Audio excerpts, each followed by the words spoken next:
CEO of RoboFun, and I am here with my dear colleagues, Matt and Kelsey. How are you today? Good morning. Hello. Thanks so much for having us today, Laura. I'm very happy to have you.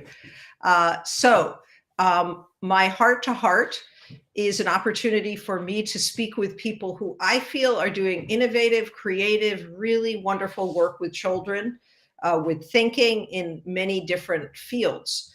And Matt and Kelsey have lots to share with us about online learning. Before we do that, a few pieces of housekeeping about RoboFun. RoboFun is about to celebrate our 25th year in existence, and I'm still alive and kicking with it. So on the 27th of February is the official 25th anniversary. Congratulations. That is amazing. Wow. Thank you. Thank you. We have some very, very big reveals, which my staff and I are not revealing until the 1st of February, 2 weeks from yesterday, which are very big and very exciting. Along with that, right now, and thank you, Chris, for the congrats. I really appreciate it. And yeah, I didn't turn off my phone. Hold on. The congratulations just keep rolling in there on all fronts. You're right. We have the following programs for children on the Upper West Side of Manhattan. We're at 102nd and Broadway, and we have two programs right now for you. We have after school. We're in our third of 12 weeks. We can still squeeze a couple more kids in. It isn't too late in the semester. So if you're interested in that, and we have coding, robotics, Minecraft, and we have what we call little engineers for the little itty bitty 3 and 4 year olds, little engineers, little coders. And we have coming up winter vacation camp, which is the 20th to the 24th of February. So when we take your child, we don't take, we run programs with your children every day so that your child can come from 9 to 12 one day of that week or every day, and they can stay for lunch and stay for the afternoon as well. So that's in February.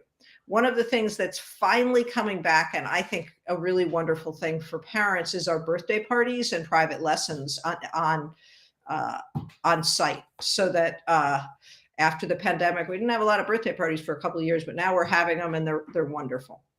So that's what RoboFun is. And Kelsey and Matt do amazing work with districts, with schools, with statewide initiatives, teaching online. And I have many different feelings about online teaching, but I know that if Kelsey and Matt are doing it, they're doing it in an innovative, cool way that reaches kids and teachers.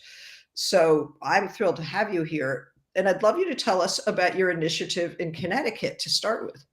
Absolutely. Well, thank you for those kind words. And also, it is so cool and inspiring to hear everything that RoboFun has going on.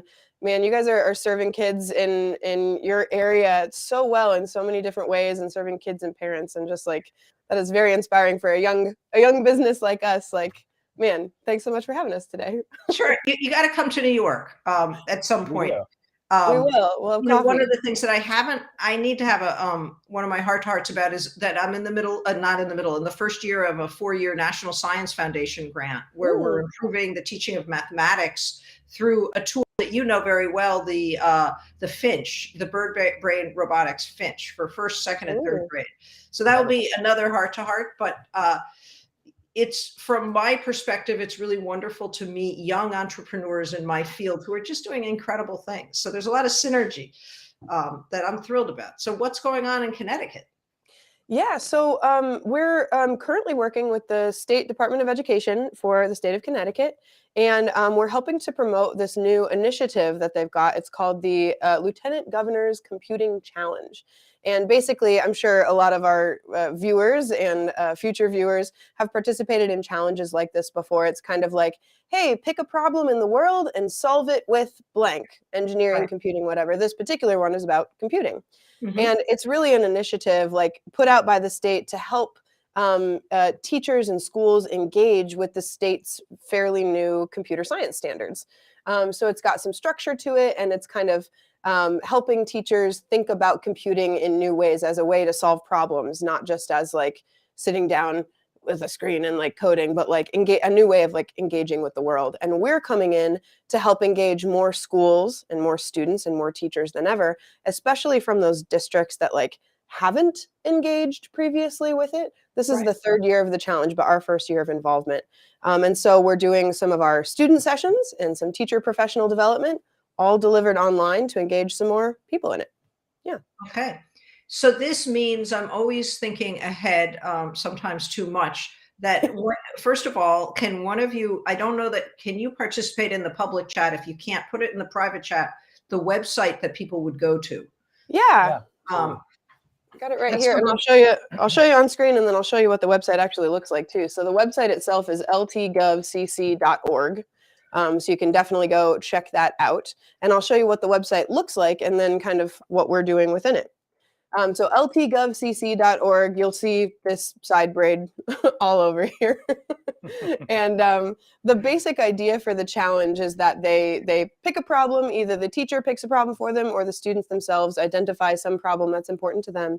And then they think about how to solve that with computing. And so there are kind of like 3 different versions of the challenge. There's either like the concept only solution, which is just like they think of a problem, they think of a solution, and they submit their idea, or the prototype challenge, which is that they start to make the website or wearable technology or robot or app or game or whatever it is they want to come up with. It doesn't have to be finished, just has to have some working element.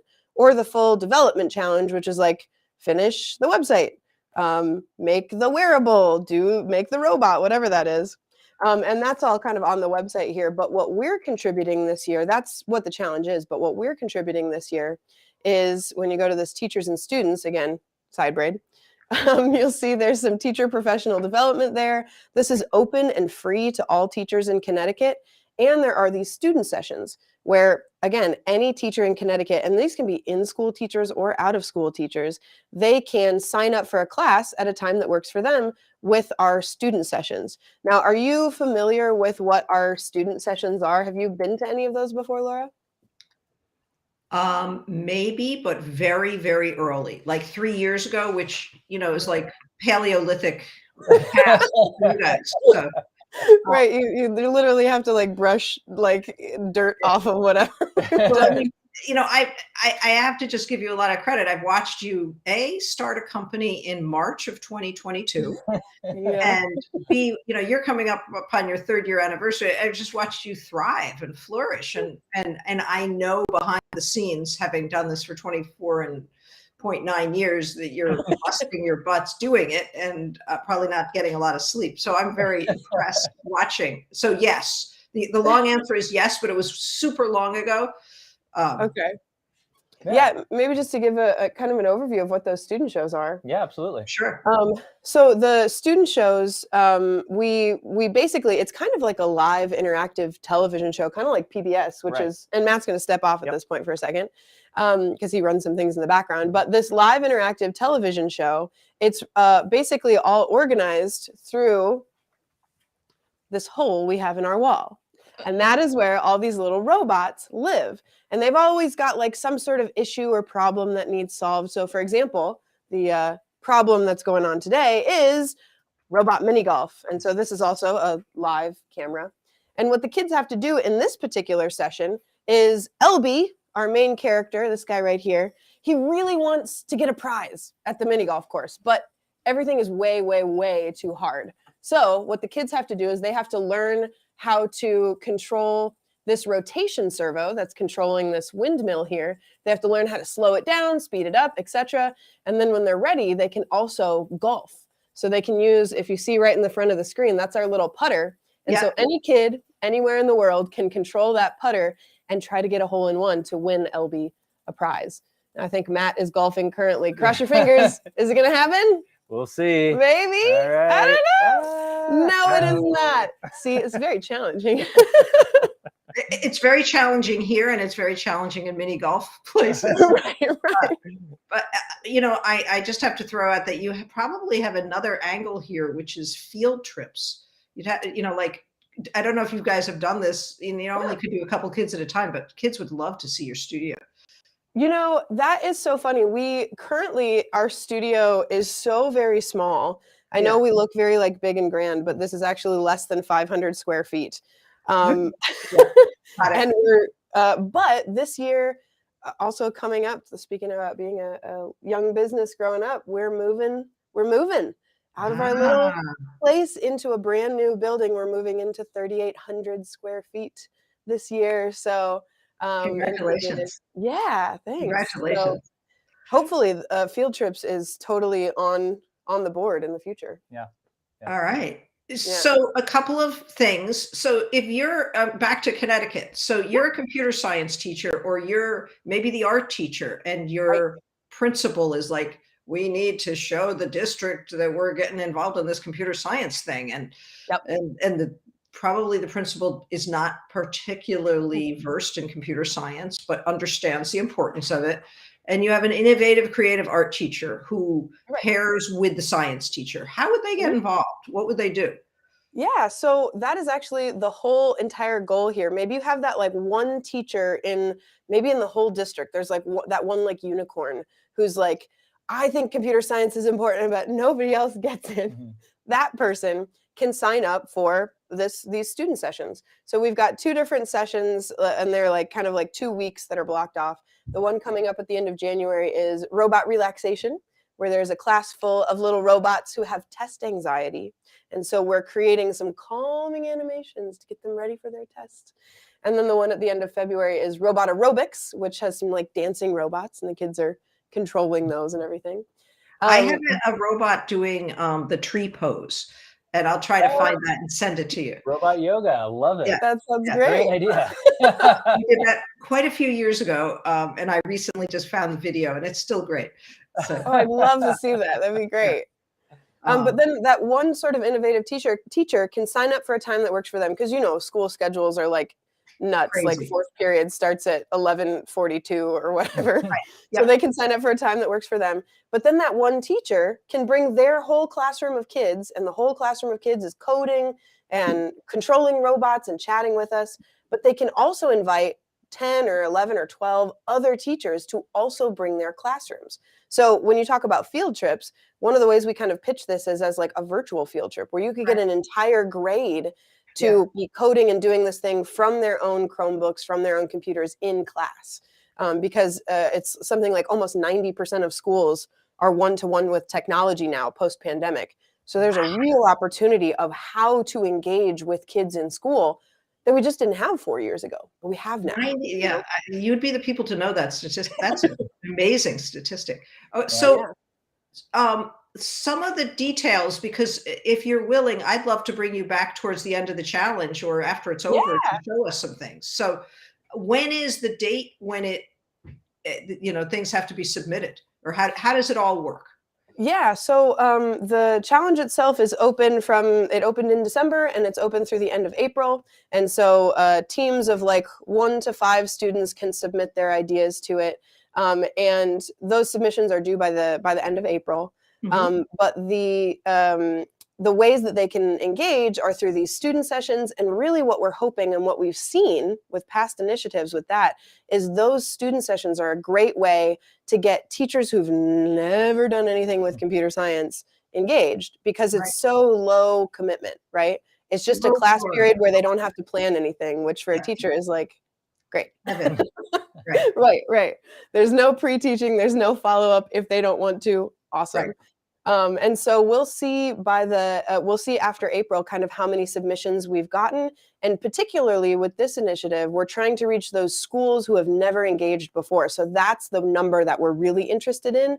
How many schools and school districts engaged last year, and how many schools and school districts engaged this year with this new tool. We saw something similar with an organization we worked with here in Pennsylvania called ABC Create, where pre-pandemic they were having like 25 or 30 teachers attend their professional developments. But during the pandemic, those numbers just dwindled, and it was like 4 or 5 teachers engaging in these things. Right. And so we came in with these student sessions where that one teacher who really thought this was important could bring in other teachers. And now we've gotten over 200 teachers signed up for professional development this spring by using those student shows to show teachers, hey, coding is easy, robotics is fun, and it's applicable to your classroom.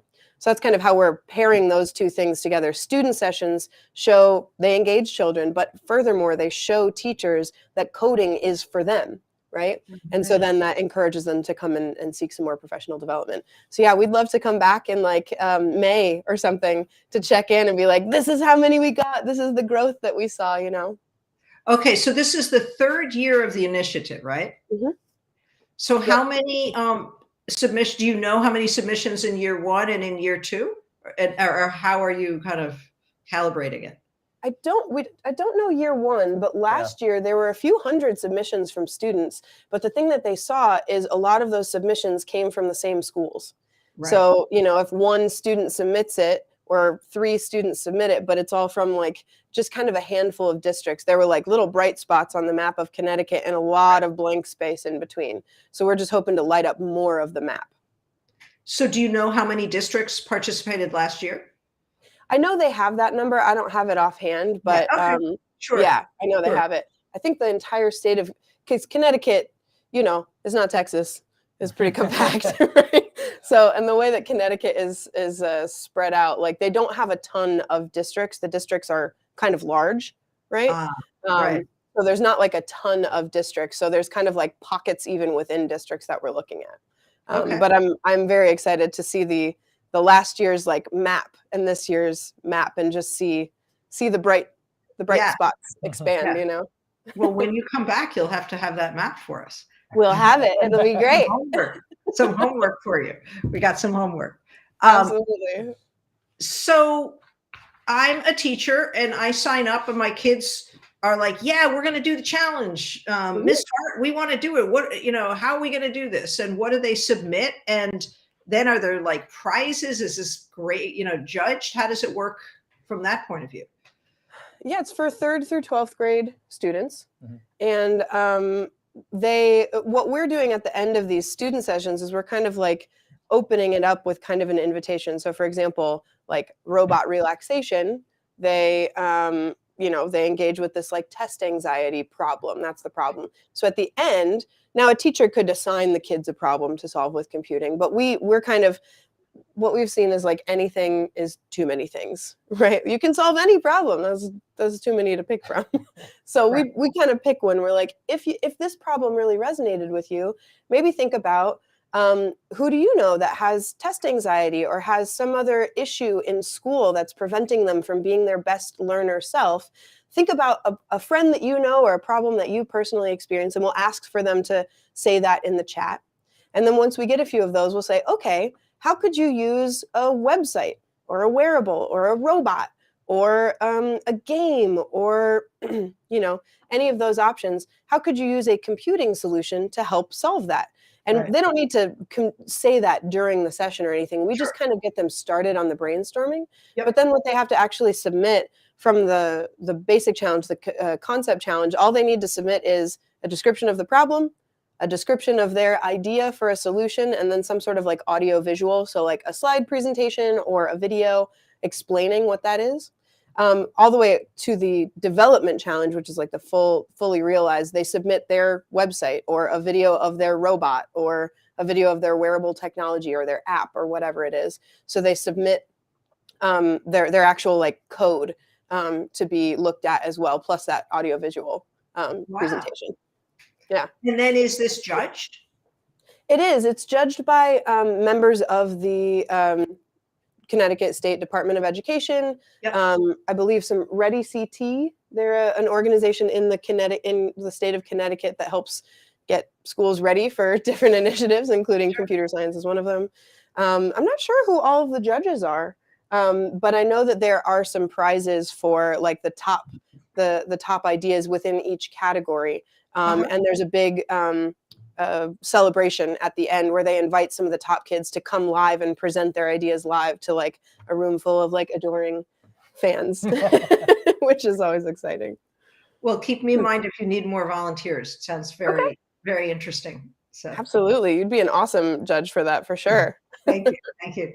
So you've done this, and you mentioned in the blurb that we wrote that, if somebody's thinking about an initiative like this, you've got the tips and tricks. So do you want to share any of the tips and tricks? Because having done things not like exactly like this over 25 years, but those tips and tricks, I'd be curious to hear a couple. Like, Yeah, how do you set absolutely. something like this up for success? What have you learned in your 3 years of being ahead of the curve in online learning? Let me kick that to Matt first. What are some of our like tips and tricks? Well, I mean, I think these student sessions have really become sort of central to how we're presenting these to schools. Mainly what they're doing is they're showing sort of an alternate version of what robotics could look like. I think when a lot of teachers sort of think Right. about robotics and what it might look like in their classroom, there's a lot of preconceived notions. And Yeah. what we've kind of created here is something that is, very tangible, feels very makeable, Mhm. um, and hopefully inspiring. So I think uh, I think the very first thing that we're doing is we are showing that robotics is very doable in the Mhm. classroom. So I think that's step one with any initiative that we sort of jump into. Yeah. Yeah. And I think within that too, these student sessions, they were developed as a solution to a very, we're not targeting everybody, right? Yep. We're, Yep. we're targeting the middle of the bell curve in terms of people who are ready for computer science. Because a Mhm. lot of times, and we've like worked with a lot of people who are like, right, but if you're offering these resources, what about those like gifted and talented teachers? What about those AP computer science teachers? And we're like, yeah, they're good. Like they know where to look for resources. They Correct. know how to get started. They've got some training on this. Right. We're aiming at that art teacher, that English teacher, that fourth grade teacher. Like Right. we're aiming at that hesitant teacher, and we're trying to show them we're not showing the ceiling of what's possible here. We're showing the floor. We're showing that first step. All you have to do is this, right? Right. That little thing. You're just opening the door. Right, So, right. Yep. We're so just we're like wafting the pie smell at you and hoping that it like takes you to our little windowsill, right? It brings you it's funny you mentioned pie smells, because right before this, I was listening to a podcast on cooking, and it was it's the woman who wrote the book Salt, Fat, Acid, yeah. Heat, Mhm. and it's called Home Cooking. And Ah. they were talking about a mango pie that was like, ooh, so the wafting. Um, Well, and well, I'm another going thing to I'll add. say that oh, go ahead. I'm going to add what you probably may not think of as one of the strengths of how to set something like this up is that you're being available to teachers' schedules. I Yeah. think is huge, so Yeah. that they can say, "Oh, it's 11:43 to 12:32. Yeah. That's Yep. when I need you."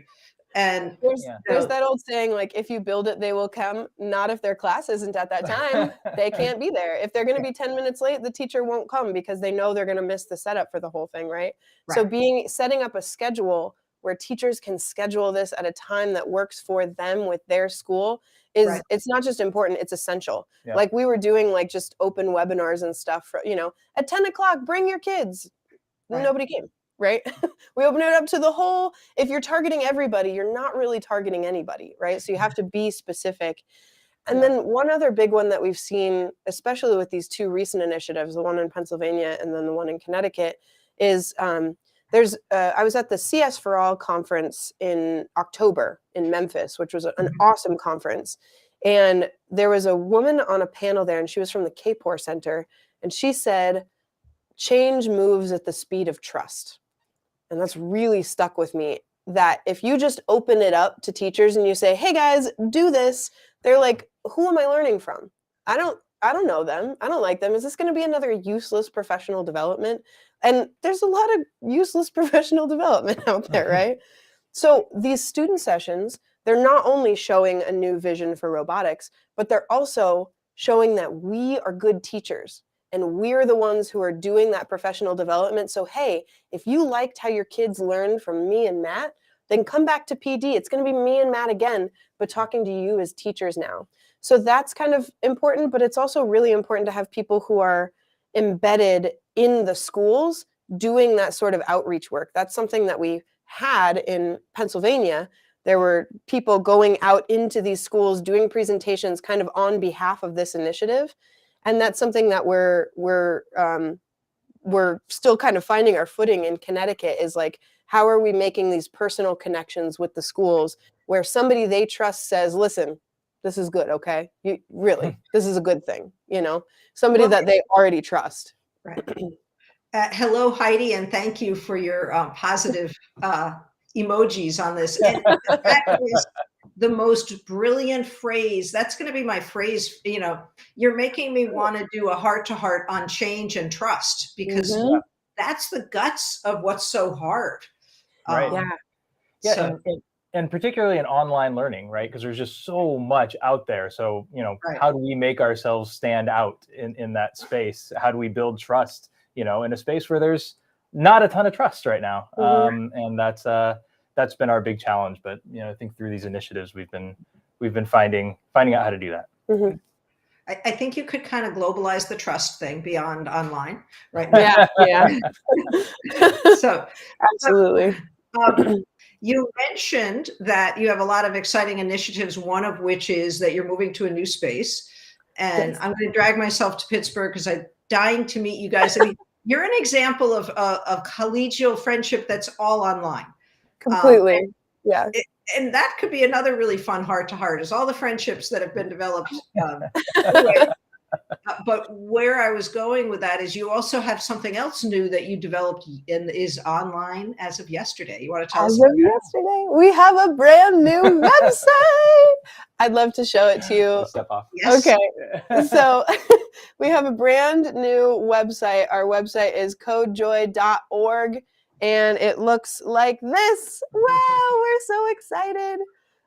So the great thing about this new website is our old website just talked about our student session, but our new website talks about not just learning for students, but also professional development and the hardware that we sell as well. So it's a much better representation of what we do as a company. All right, I'm trying to make it. Okay, there we go. I got it. There we go. Thank you so much. So like you can check out all these different student sessions. There's a video that shows you kind of what they are. And there's all the like titles of our student sessions here. Plus in professional development, there's all the different tools that we teach. There's also a video kind of showing what our online PD looks like. But we teach microbit, we teach the hummingbird, and we teach your favorite, the finch. Woohoo, yay math.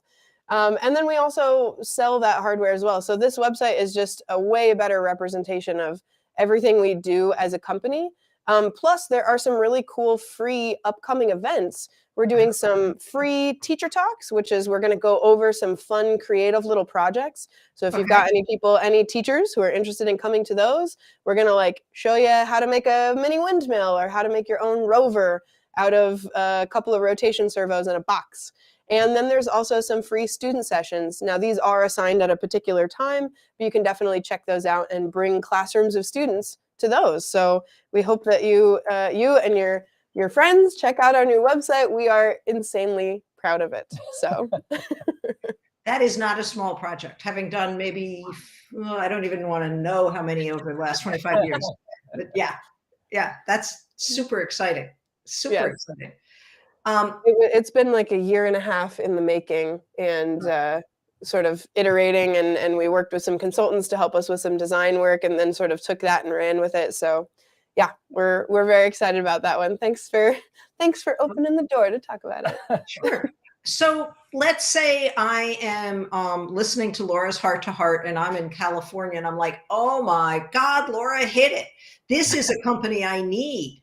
This is, so what would they do? They'd go to codejoy.org and they'd go to codejoy.org. There's a contact us page on there. If you're interested in online professional development in these student sessions, if you're interested in starting an initiative like this where you want to engage more teachers and students than you have before, especially the middle of that bell curve or the end of that bell curve, the people who are a little hesitant, you can just go to our website and go to the contact us page, or you can also just email us hello@codejoy.org and say, hey, I saw you on Heart to Heart. Let's talk, and we will talk, and it'll be great.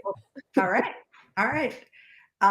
Well, we're coming to the end of our time, and I always have a question that is getting a little less relevant, but still interesting. During the pandemic, did anything in your life evolve very differently? Oh my goodness, I've already answered the question for you guys.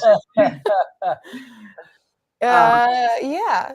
Yeah. You first. Sure. Well, you could always use the company development as your answer. Right. Absolutely, and I think I will on this one. We when we first started this company, it was actually before the pandemic. We started it in September of 2019, and we thought we would have to explain how Zoom might be useful in the classroom. Right. We were expecting to have conversations with teachers about this is Zoom, and it can be very useful in your space. And the pandemic sort of did a lot of that work for us. So that was something that definitely changed through the pandemic, is just sort of where I guess the scope of what we could do in the education space in this time frame changed a lot.